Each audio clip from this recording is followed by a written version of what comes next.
This is a crazy story that I can't believe I haven't heard until now. In 1960s England, there was a man named Bruce Reynolds who was a run-of-the-mill, maybe not run-of-the-mill, maybe he was not the best guy, but he wasn't a serious criminal or anything. He was in and out of jail for some drug-related offenses. Nothing out of the ordinary to the level that this story leads him to be.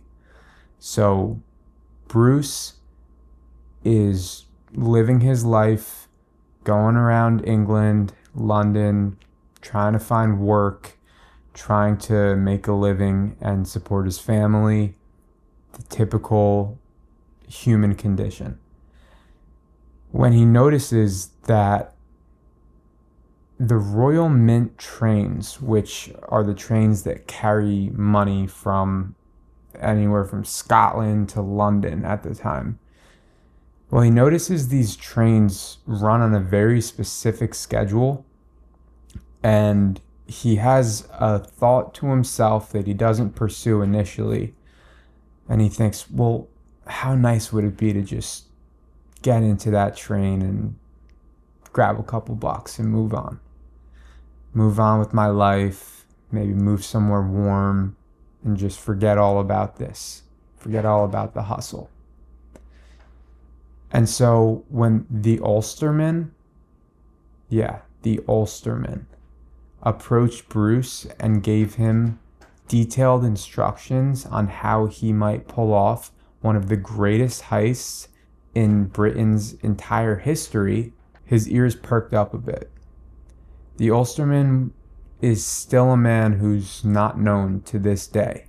Nobody ever learned who he was, but what we do know is that he gave Bruce all of the information about the Royal Mint train, including who was on board, what cargo to search, what the schedule was, where it was going to stop. Everything you could imagine you need to know to pull off a perfect heist, the Ulsterman gave to Bruce.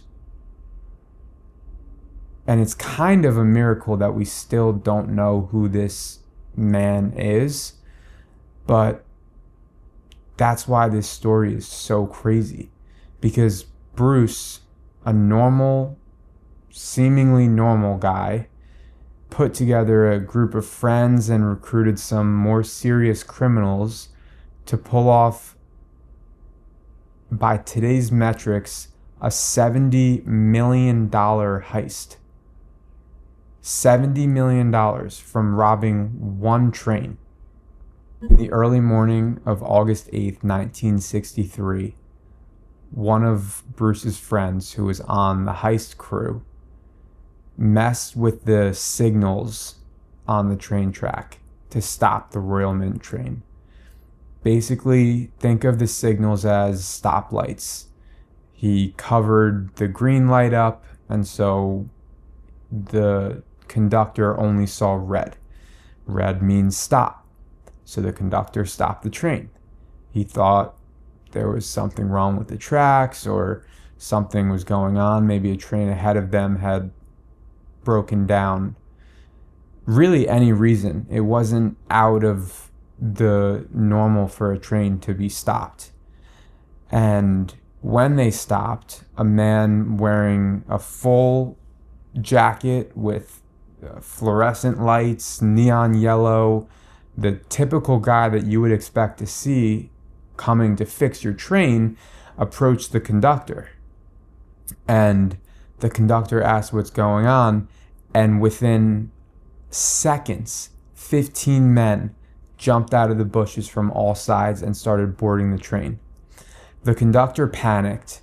Everyone else, all of the other passengers on board, kind of froze, and the conductor tried to fight back. Unfortunately, the man in the vest struck him hard in the head with a steel pipe. And this was important for sentencing later when some of the group were caught, but everyone else was okay.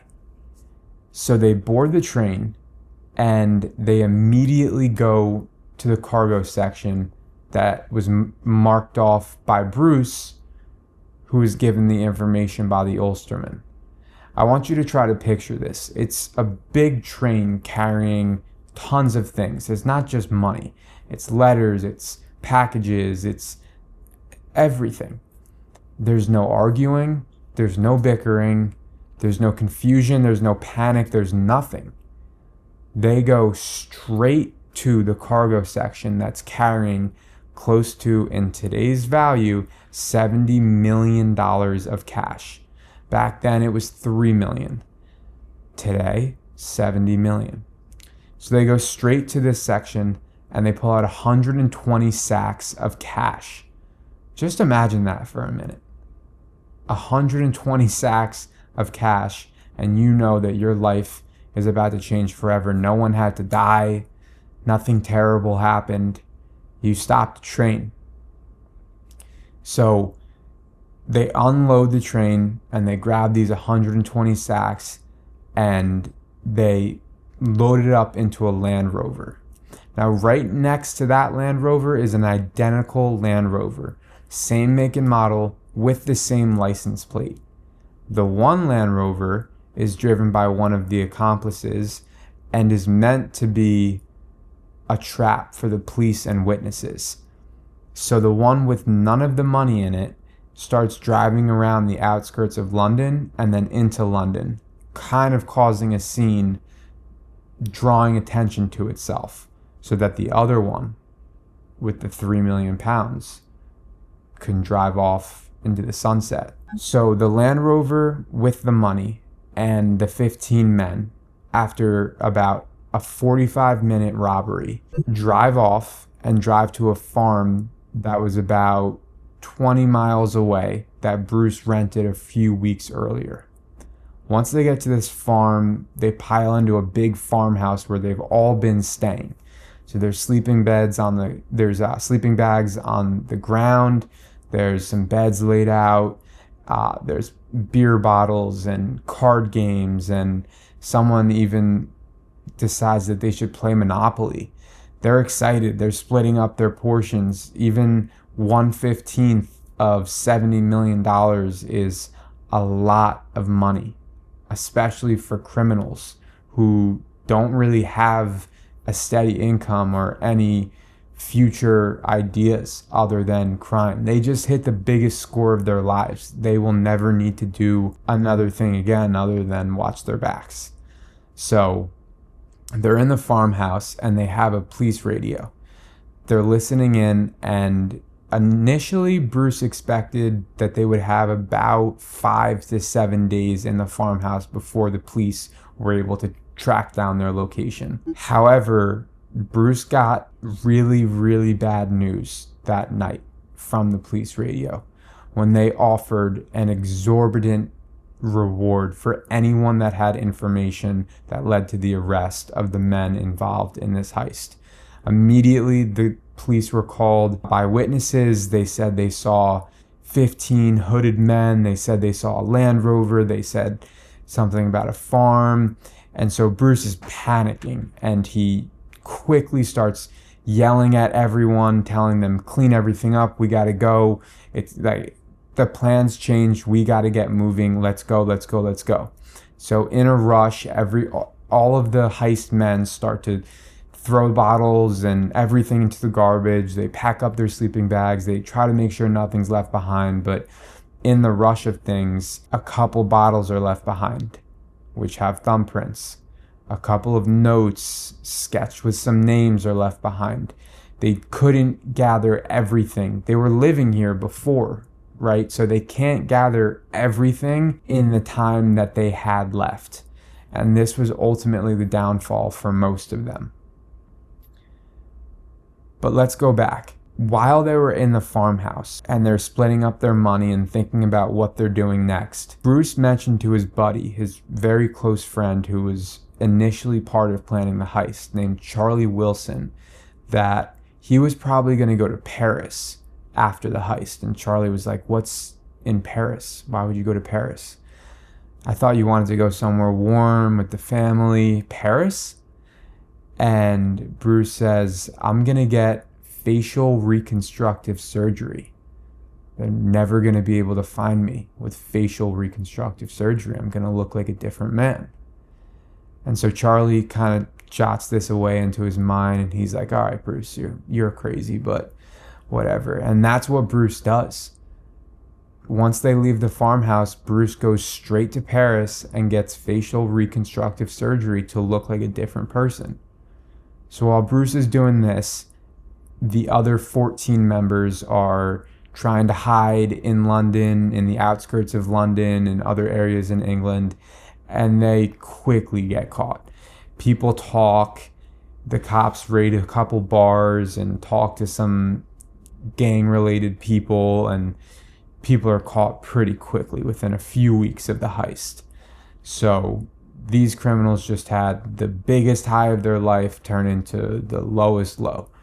They know that they're facing 10, 20, maybe even 30 years in prison. But Bruce is in Paris, and his facial reconstruction goes okay. So he gathers his family, and him and his family get to Mexico. We're not really sure how. They just end up in Mexico with all the money, all of his share of the money. And they live for decades in Mexico on this stolen money. Charlie was one of the people that decided to try to hide out in London. He thought that some of his connections wouldn't rat on him and would be a little more quiet when people came knocking and asking questions. But ultimately, he was wrong, and he was caught just like everyone else. The sentencing wasn't taken lightly. The judge did not want to mess around, and he wanted to make a point. So pretty much everyone involved got 30 years in prison, and Charlie was not having it. So Charlie, after the heist, decided that he was going to break out of prison. And with the help of a few friends that he's made in a few weeks in prison, he figures out a way to break out of prison in 3 minutes. 3 minutes. He breaks out of prison. And where does he go? Straight to Paris for facial reconstructive surgery. He gets the same thing as Bruce, and he meets up with him in Mexico. So now it's Charlie, Bruce, Bruce's daughter, and Bruce's wife, and they're living in Mexico. They won, right? They won. They did it. They did exactly what they thought they could do. And that's kind of the end of the story. That's kind of the craziest part. Some of the money was recovered. Some of the people were arrested, but the mastermind didn't face any real consequences. His family got to live a beautiful, nice life in Mexico. He got to enjoy the spoils of his work, if that's what you want to call it. And his best friend Charlie did the same. So the story is just weird for a few reasons. One, how could somebody who just committed a huge heist like this go to Paris, get facial reconstructive surgery, and then end up in Mexico? Not alone, but with his young daughter and his wife. Nobody really knows. I partially assume that there were more accomplices, but again, no one knows. Number two, how did Charlie break out of prison and copy Bruce's plan and then also end up in Mexico? What's going on with the connection between facial reconstructive surgery in Paris to Mexico? How does that happen? And number three, who's the Ulsterman? Who's this guy that knew every single piece of the Royal Mint train schedule, who knew the passengers on board, who knew the exact cargo spot that the money was going to be? This wasn't just normal basic understanding from maybe someone that worked in the postal service. This was a deep, deep insider knowledge of the entire heist. It was almost as if the Ulsterman had been planning this heist for himself before he ever spoke to Bruce. And finally, I think the most interesting part about this is Britain ran on trains, and it ran on the idea that trains were a reliable and safe way to carry money from point A to point B and to circulate that money. And it only took a few people and a few wild ideas and an hour to blow up that whole system and steal 3 million, again, today's number, $70 million from Britain. So what does that say about the system? What does that say about our systems today that we kind of look at and maybe brush off as if they're nothing? Maybe there's vulnerabilities that are staring right at us that a lot of us just don't consider. Nobody considered that the Royal Mint train could ever be stopped. What's the next Royal Mint train?